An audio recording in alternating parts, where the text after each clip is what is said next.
Welcome to my channel. This is a Yamaha RevStar RS420.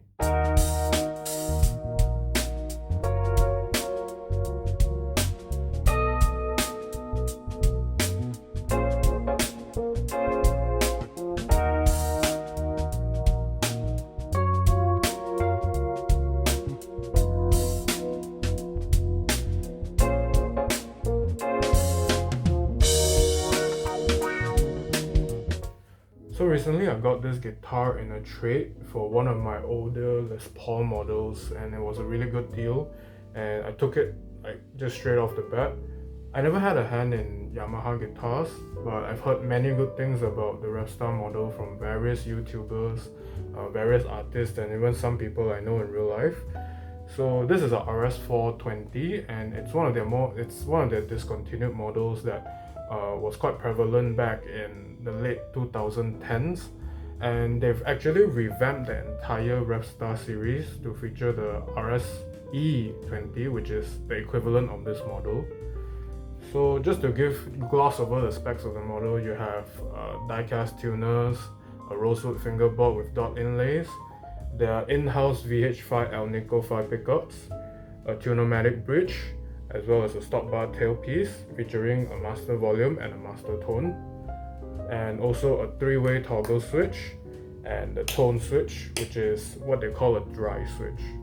So usually for my shows, I will play in my uni club or my J-rock band, or even do some studio recordings, but this guitar is extremely balanced weight-wise.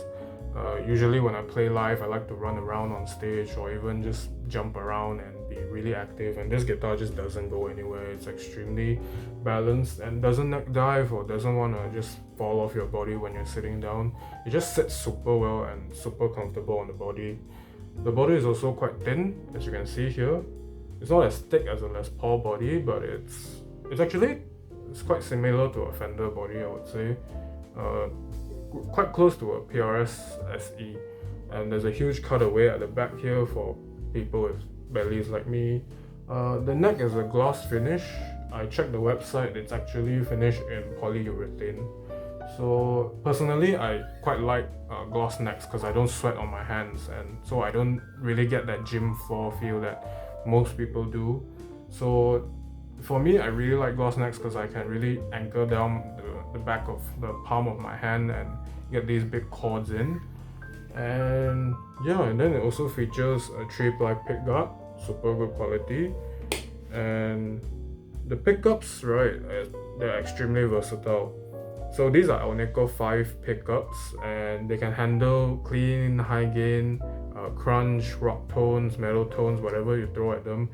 They won't be muddy, or there's actually really good note definition in the pickups as well. So usually I play a lot of different genres for my club, and we'll go from pop to rock to metal to J-rock and everything in between. And I think these pickups just perform really well. There's no noise, there's no feedbacking, there's no microphonics. As for stock in-house pickups, I'd say these are one of the best stock in-house pickups I've ever tried. As for the tone demo, I'll be demoing all the pickups in all the different configurations, such as the neck, the middle, and also the bridge.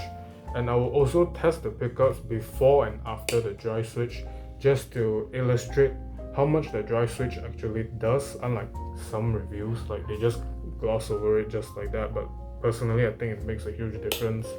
And for the tone demos, I'll be also using the same riff for each of the positions so that you can easily compare before and after the dry switch. And I'll be picking some riffs that really illustrate how well the dry switch actually helps in containing that low end and controlling the mid-range to really make the guitar cut that much better.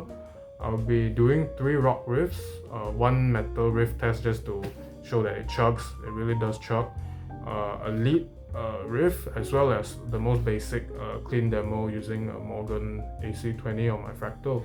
So all the tone demos will be done using my Fractal FM3, and yeah, hope you enjoy the tone demo.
after listening to the clean tone demo, you can actually hear how much the dry switch actually does in containing a lot of the low end when you're just strumming away on these open chords.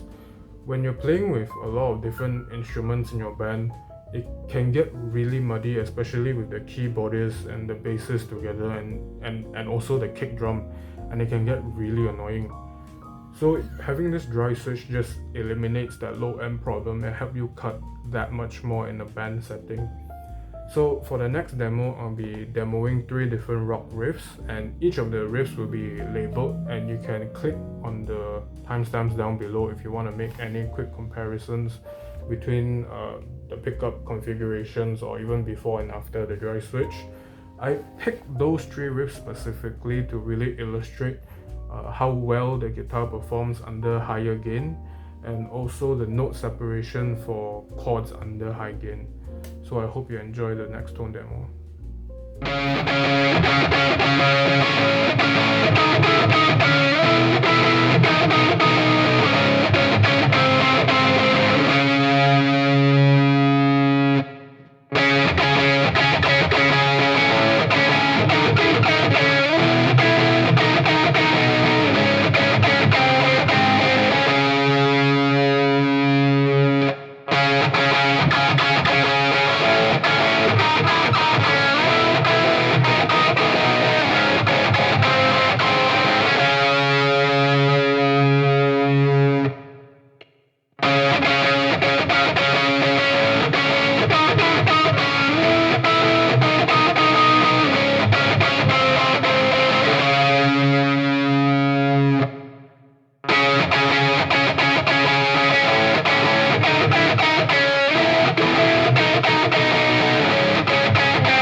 trying out the rock riffs demo, I hope you can see how much the dry switch actually does in containing the low end of the guitar, especially using Marshall patches, which can contain a lot of low end.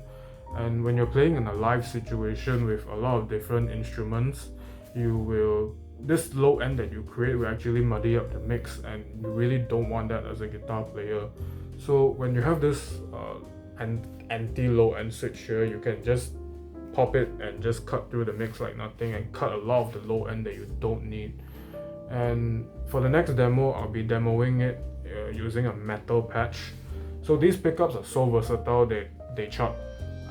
I can tell you, these pickups are just amazing. I know I reiterated the fact, but I just have to keep saying the pickups in these are amazing. They handle high gains so well, and you know what, I'll just let the demo speak for itself.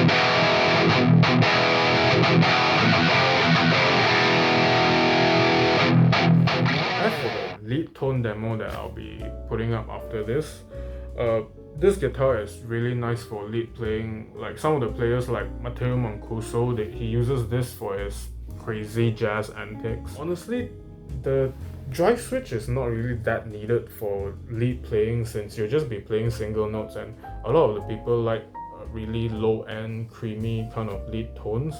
But as you can see in the demo later, if you use the dry switch on the lead playing, you can actually create a sharper kind of tone if you want to stand out in the mix. But I would say this guitar is amazing for lead playing. The bending is super smooth. It's just really nice to play, and the fretboard access is really good since the double cut is really nice, and I can access the 22nd fret like nothing. No scratchy frets, it's super smooth after I cleaned it up. And yeah, I hope you enjoyed the lead demo.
Another point that I would really like to touch on is the tuning stability of this guitar.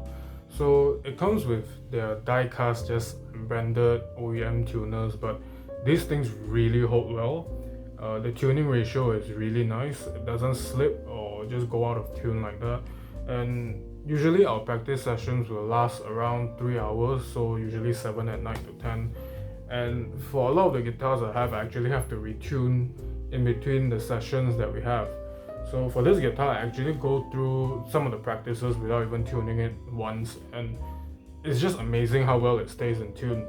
And as for the Tune-o-matic bridge, one interesting fact about this Tune-o-matic bridge is that you don't need a screwdriver to adjust the action on this guitar. So this Tune-o-matic bridge actually comes with this thumb screw system, as you can see here. So this is actually a thumb screw. So if you want to adjust the action of the guitar, it's just that simple. You just use your thumb and turn this thing, and that's just evolution on the Tune-o-matic bridge system. It's just better than what Gibson's offering, even for a cheaper guitar. And it's highly stable. It's all the hardware is super good quality. The switches are good quality. The three-way switch feels nice. I opened the guitar up and the wiring is also really nice. And hardware-wise, the guitar is just really good quality for the price that you're paying. This is a discontinued model. You actually cannot find it in Yamaha's lineup anymore. But there's an equivalent model which I mentioned earlier, which is the RS420. Spec-wise and the features-wise, I would say they're extremely close. And I would even argue they're pretty much the same guitar. But quality may vary because I haven't tried too many Yamaha guitars. So maybe those that have can leave some comments down below on what you think of the build quality and the consistency on all these. But if you can find these on the second-hand market, they're a huge bargain. So when these were new, Malaysian ringgit wise, they are about 2,500 retail. So it's about $500-ish, but for the price, this is an amazing guitar. It's extremely versatile. It does everything you want it to do. It just does everything really well. So I guess it's one of the points that makes it unremarkably remarkable, in a way that a lot of the guitarists kind of gloss over the RevStar model and Yamaha guitars in general. I just think they're super well made. And if you can really find this on a second-hand market, please pick it up. It's just amazing.